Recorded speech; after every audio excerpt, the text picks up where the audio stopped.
Selamat pagi pemirsa, apa kabar Anda hari ini? Senang sekali dapat menjumpai Anda dalam Berita Papua hari ini. Saya Yuni Rumbarar bersama tim redaksi telah menyiapkan sejumlah berita menarik dan aktual untuk Anda. Berikut 3 berita utama. Ibu rumah tangga tewas dianiaya orang tak dikenal di Mamberamo Tengah.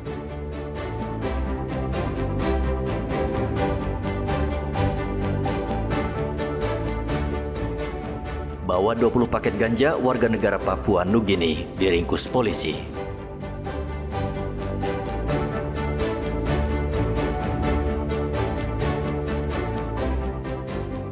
Pemuda Papua menjual olahan sagu bernama sinole di pinggir Danau Sentani.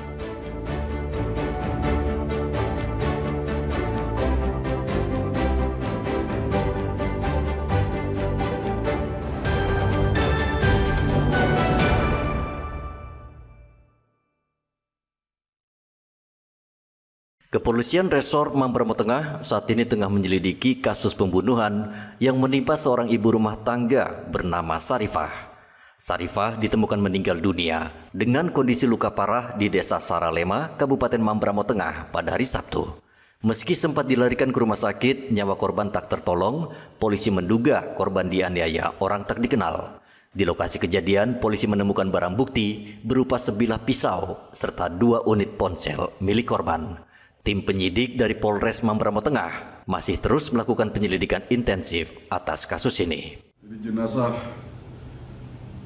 seorang ibu korban penganiayaan yang terjadi pada hari Kamis tanggal 19 kemarin, hari ini tanggal 20 Juni 2025 telah diberangkatkan dari Wamena menuju ke Makassar untuk selanjutnya akan dimakamkan di kampung halamannya.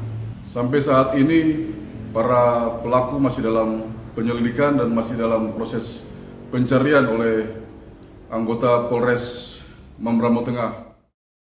Meskipun situasi di wilayah Mamberamo Tengah aman, kepolisian memperkuat patroli dan mengimbau masyarakat agar tidak terpancing isu yang belum jelas sumbernya. Jenazah korban saat ini telah diberangkatkan ke kampung halamannya di Palopo, Sulawesi Selatan. Arthur melaporkan dari Mamberamo Tengah, Papua Pegunungan.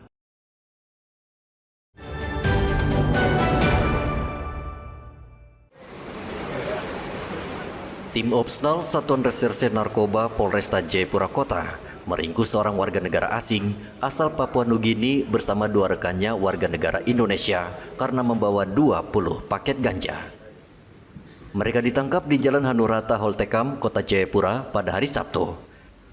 Kasat Res Narkoba Polresta Jayapura Kota, AKP Febri V. Pardede, mengatakan sempat terjadi kejar-kejaran antara petugas dan para pelaku. Bahkan salah satu anggota kepolisian nyaris ditikam salah satu pelaku. Saat digeledah, polisi menemukan ganja yang terbungkus rapi dan siap dijual ke pembeli. Polresta Jayapura Kota telah mengamankan 3 orang pemuda, di mana 2 orang diantaranya adalah berkewarganegaraan Indonesia asli Jayapura, dan 1 lagi berkewarganegaraan PNG atau Papua Nugini. Jadi untuk TKP kita amankan mereka di Jalan Hanurata di sekitar Pantai Holtekam di distrik Moratami.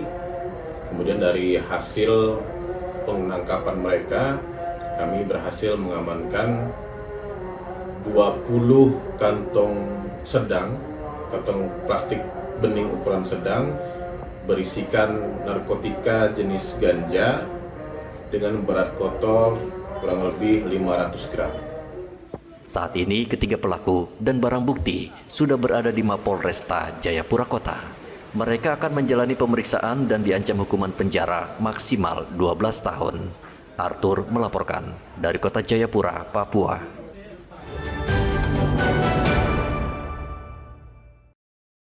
Seorang pengendara ojek online bernama Ahmad Saifuddin menjadi korban begal di ruas Jalan Jenderal Sudirman, Kota Sorong, Papua Barat Daya. Diduga para pelaku dalam keadaan mabuk minuman keras. Setelah menganiaya, para pelaku langsung melarikan diri. Tidak butuh waktu lama, tim Resmob Polresta Sorong Kota berhasil menangkap salah satu pelaku, sementara pelaku lainnya dalam pengejaran. Menurut keterangan polisi, para pelaku kerap membegal korban di tengah jalan. Setelah korban jatuh, mereka merampas kendaraan korban. Dari hasil pemeriksaan saksi-saksi di TKP, kemudian kita mendapatkan informasi bahwa pelaku atas nama DN, ya, umur dan MT, ya.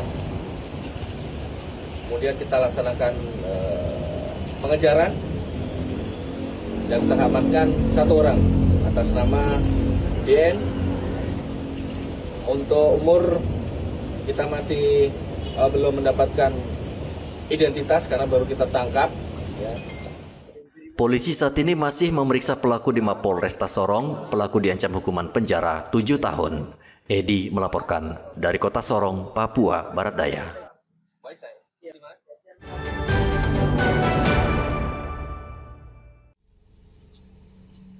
Sudah hampir 2 bulan pembunuhan Nur Alisa Aulia, bocah berusia 3 tahun, belum juga terungkap. Kasus ini menjadi alarm bagi semua pihak akan lemahnya pengawasan dan rentannya anak-anak terhadap kekerasan di lingkungan sekitar. Saat ini Kepolisian Resor Jayapura Kota sudah meningkatkan status kasus ini dari penyelidikan ke penyidikan. Meski sudah di tahap penyidikan, polisi belum menetapkan tersangka dalam kasus ini. Kasat Reskrim Polresta Jayapura Kota AKP Idewa Gede Ditya mengatakan pihaknya sudah memeriksa 28 saksi, termasuk kedua orang tua korban. Jadi berdasarkan hasil penyelidikan, kami menemukan alat bukti yang mengarah bahwa peristiwa itu merupakan tindak pidana. Untuk menemukan tersangka ini pada proses penyidikan yang sedang kita lakukan saat ini. Dengan tujuan daripada penyidikan tersebut adalah serangkaian tindakan penyidik dalam mengumpulkan bukti untuk membuat terang perkara dan menemukan tersangka dari peristiwa pidana.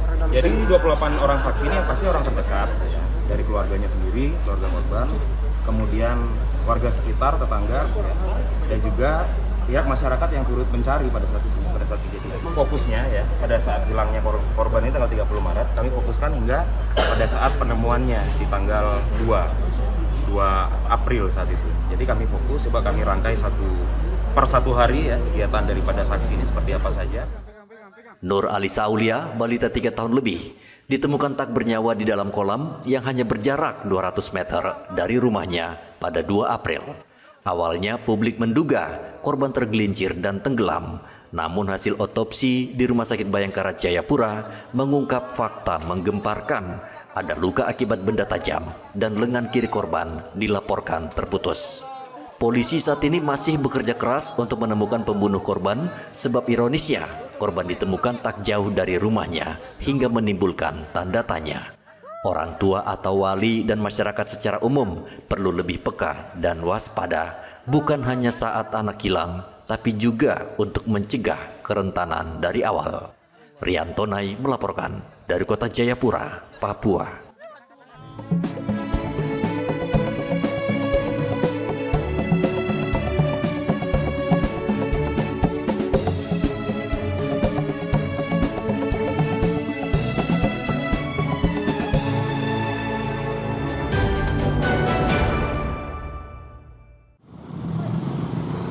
Menjelang tahun ajaran baru, toko seragam sekolah di Merauke mulai ramai dikunjungi warga.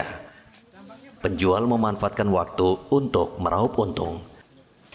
Salah satu toko seragam sekolah yang ramai pengunjung adalah toko Pisang Mas di Pasar Wamanggu, Kabupaten Merauke. Setiap hari warga datang mencari seragam sekolah untuk tahun ajaran baru.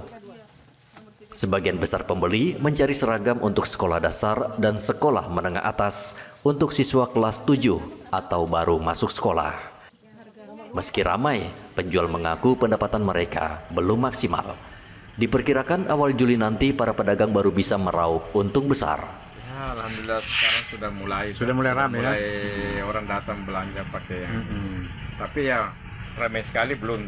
Belum Paling ya? akhir-akhir bulan ini. Akhir-akhir bulan ya. Iya. Rata-rata orang yang cari apa nih? Pakaian apa aja? Seragam apa? Anak SD yang baru masuk begitu tuh, yang nomor kecil lah. Nomor kecil Yang ya. Anak SMA yang baru masuk, anak SMP, rata-rata yang baru masuk. Yang saja. baru masuk gitu ya. Iya.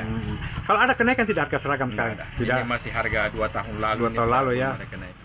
Tahun ajaran baru di Merauke dimulai pada tanggal 17 Juli mendatang secara serentak dari tingkat taman kanak-kanak, sekolah dasar, SMP, dan SMA. Muhammad Ridwan melaporkan dari Merauke, Papua Selatan.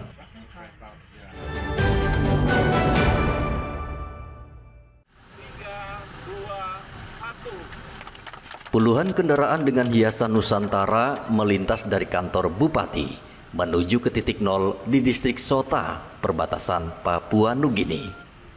Kirap budaya ini digelar Pemkab Merauke dalam rangka memperingati Hari Keluarga Nasional ke-32. Kegiatan ini mengangkat pesan moral bahwa keluarga adalah tiang penopang kehidupan bangsa. Kirap Harganas ini juga menjadi pengingat akan peran strategis keluarga dalam mempersiapkan generasi muda menuju Indonesia Emas 2045. Melalui harmonisasi dan komunikasi yang baik dalam rumah tangga, diharapkan akan lahir generasi berkarakter dan berdaya saing tinggi. Seperti perubahan sosial, ekonomi, dan teknologi yang begitu cepat, keluarga dituntut untuk semakin tangguh.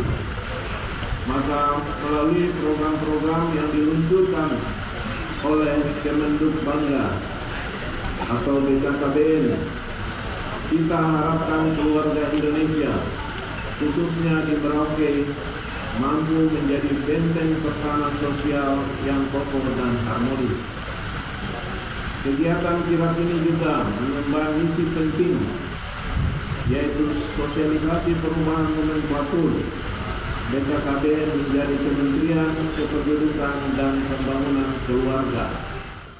Kirap Harganas ke-32 di Merauke menunjukkan komitmen pemerintah dan masyarakat untuk memperkuat nilai keluarga sebagai fondasi utama pembangunan bangsa.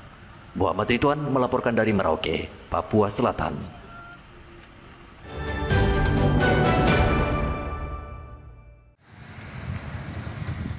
Dalam rangka HUT Bayangkara ke-79, Polres Merauke kembali memberikan pelayanan SIM gratis bagi warga Merauke.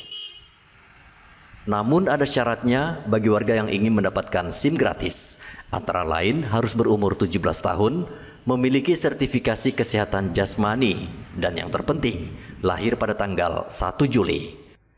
Selain syarat tersebut di atas, SIM gratis ini hanya berlaku untuk SIM C dan SIM A. Hari ulang tahun Bayangkara yang ke-79, kami dari Satuan Lalu Lintas Polres Merauke memberikan pelayanan SIM gratis kepada masyarakat khususnya di Kabupaten Merauke dengan kuota 30 yang lahir pada tanggal 1 Juli. Saya ulangi lagi, yang lahir pada tanggal 1 Juli. Iya, untuk ketentuannya sama, tetap mengikuti ujian teori maupun praktek, ada hasil tes fisiko dan tes kesehatan. Termasuk umur Pak Kasat ya? Ya, umurnya yang 17 tahun ke atas, ya sudah memenuhi syarat untuk pembuatan SIM.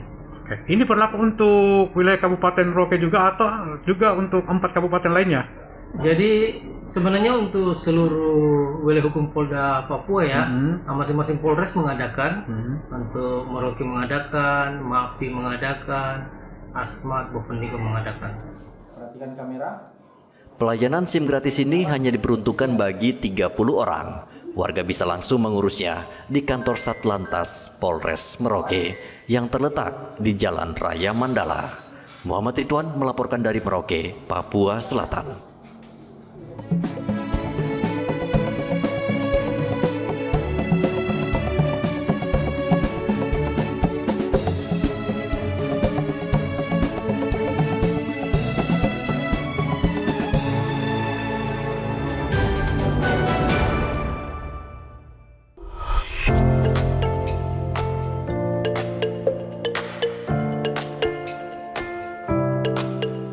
Papua identik dengan sagu, bahan dasar utama dalam berbagai hidangan tradisionalnya.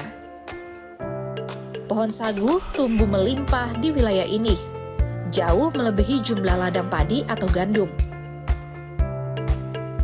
Hal ini menjadikan Papua kaya akan kuliner khas berbahan dasar sagu. Tanaman sagu mudah dijumpai di daerah dataran rendah berawa, pesisir, atau pulau-pulau di lepas pantai Papua.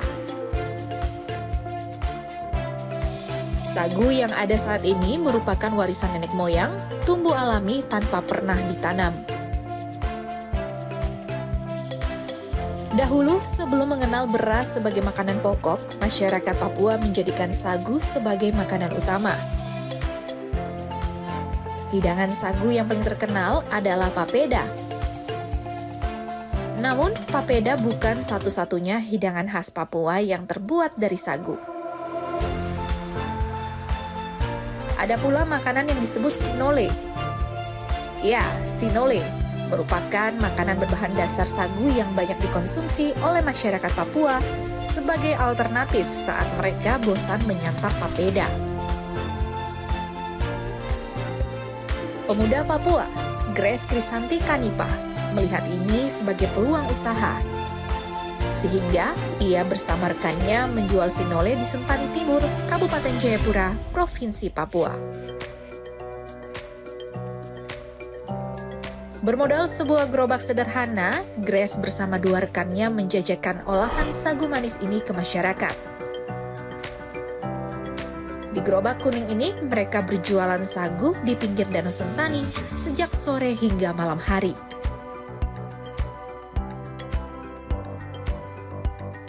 Sinole dibuat dari bahan pati sagu basah dan kelapa. Cara pembuatannya dimulai dari menjemur sagu sampai kering, kemudian diayak sampai menjadi tepung halus. Dalam sehari, mereka menyiapkan sekitar 4 kg sagu untuk diolah menjadi tepung sagu. Langkah selanjutnya, kelapa diparut dan disangrai. Setelah kemerahan, kelapa sangrai dicampur dengan gula merah. Kelapa yang sudah dicampur gula merah kemudian diangkat dan dicampur lagi dengan sagu yang sudah tersaring.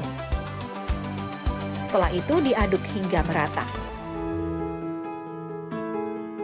Olahan sagu dan kelapa kemudian dimasukkan ke dalam teflon dengan berbagai ukuran.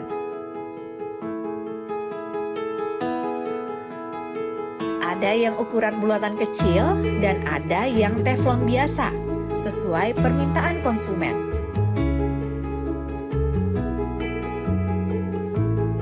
Lalu, adonan ditaburi topping sesuai selera pembeli.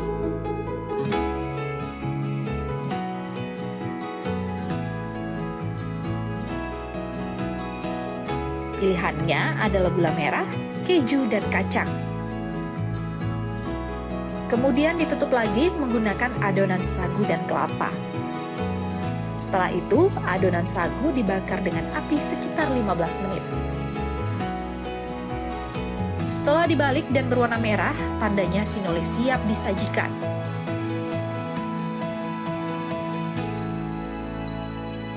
Sinole matang memiliki bulir-bulir kasar dan berwarna coklat muda. Satu porsi sinole berisi 7 bulatan kecil dijual Rp40.000, sedangkan porsi sinole lipat dijual Rp15.000. Karena menurut kami sagu itu kita punya makanan lokal.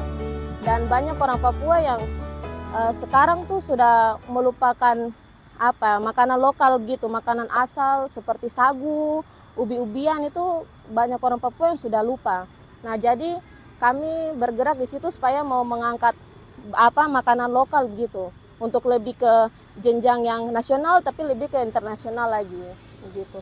Dan kami juga mendorong untuk anak muda Papua supaya ketong bisa begitu. Walaupun mungkin di mata dunia ini makanan pokok yang sangat tradisional, tapi kita bisa bikin dia sampai jadi modern sekali. Selama berjualan sagu bakar, Grace dan rekannya mampu meraup keuntungan 1 juta hingga 1,5 juta rupiah per hari. Kehadiran sinole menambah variasi menarik dalam khasanah kuliner berbasis sagu khas Papua. Selain menjadi alternatif makanan pokok, sinole juga banyak diolah menjadi kudapan kecil atau camilan.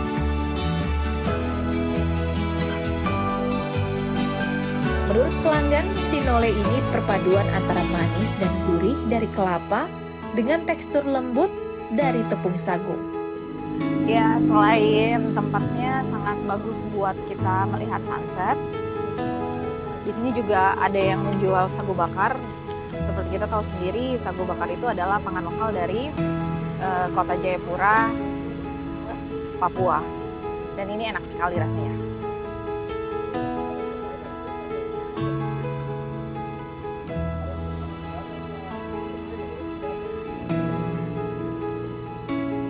Sagu adalah pangan lokal yang harus dilestarikan. Dan jika Anda ke Jayapura, Anda harus mampir ke tempat ini. Dari Jayapura, Papua, Rian Tonai melaporkan.